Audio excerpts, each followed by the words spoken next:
My name is LV, and I'm speaking my mind.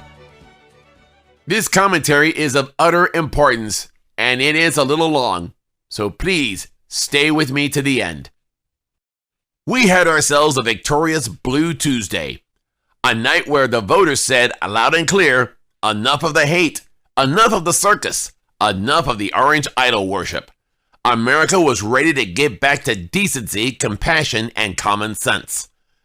But before the echo of that victory settled, 8 Democrats, yes, 8 Judases, decided to link arms with a horde of Republicans to reopen the government. Now, don't get me wrong. Opening the government is good. People need their paychecks. Families need food. Seniors need their medicine. But at what cost did it come? Because this deal, this so-called continuing resolution, gave the Republicans exactly what they wanted, without guaranteeing what Democrats promised the people: protection for health care subsidies, programs for the poor, and an extension of the Affordable Care Act supporting millions that depend on it. So here we are, 8 Democrats waving the white flag after a win, turning that sweet taste of victory into the sour taste of surrender. And let's be honest, this isn't about compromise. This is about capitulation. These 8 folks, the bee's knees to the Republicans, decided they'd rather dance with the devil than to stand with their voters. They cracked the door open just enough for the GOP to stroll in with their "we told you so" grins. And now we're supposed to call it progress? No, my friends, that's not progress. That's a pawn move on a rigged chessboard. Because when you win a Blue Tuesday, you're supposed to follow that up with a blue action, not blue excuses. And while this political back-scratching was going on, our favorite chaos candidate, Donald J. Trump, decided to, get this, swear in new recruits at a football game. Yes, while government offices were dark, families were missing paychecks, and veterans were being told to please wait, the same man who once called soldiers suckers and losers strutted into a Washington Commanders Detroit Lions game like he was the second coming of Vince Lombardi.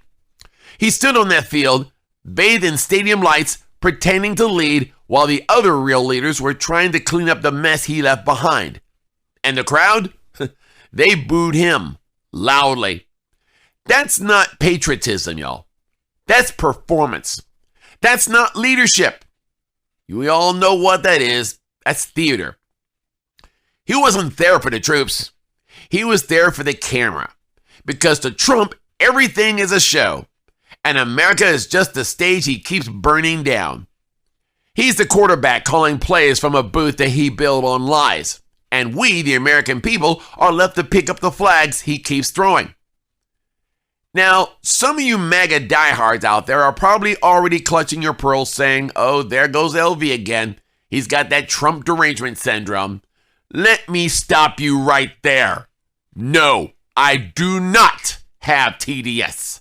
What I do have is common sense, eyes that still work, and a memory that hasn't been erased by Fox News talking points. This isn't derangement, it's discernment. It's the ability to see corruption, call it by name, and refuse to clap for the circus. If that offends you, then maybe it's not me who's deranged. Maybe it's your devotion that's misplaced. We came out of one of the longest government shutdowns in U.S. history. Real people were hurting, SNAP benefits delayed, federal employees living off credit cards. And just when the American people thought relief was in sight, 8 Democrats threw a lifeline. Not to the workers, not to the very Republicans who caused the shutdown in the first place. So that's not courage. That's cowardice in a blue tie. If we're going to lead this country forward, then we've got to learn the difference between unity and surrender. You can negotiate your opponent, but don't kneel for them. The week that began with blue hope is ending with gray clouds. But make no mistake, this story isn't over.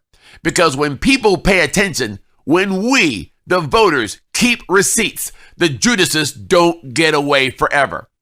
Every time a Democrat betrays the working class, a primary challenger is born. Every time a Republican celebrates a sellout, another voter wakes up. Every time Trump tries to turn politics into a football game, we'll be right there to remind him this isn't entertainment. It's people's lives. So to those 8 Judases, to the MAGA mob still worshiping the orange idol, and to the speaker still playing musical chairs with democracy, I say this. You can fool the crowd, but you can't fool the truth. The scoreboard isn't written in votes. It's written in the hearts and stomachs of everyday Americans. And right now, those Americans are tired. Tired of the show. Tired of the spin. Tired of betrayal dressed up as bipartisanship. But guess what? We're not giving up. We'll keep speaking our minds, keep shining light in dark places, and keep fighting until this government, our government, works for the people again. And that, my friends, is your week and weekend in review. I'm LV, and I have spoken my mind.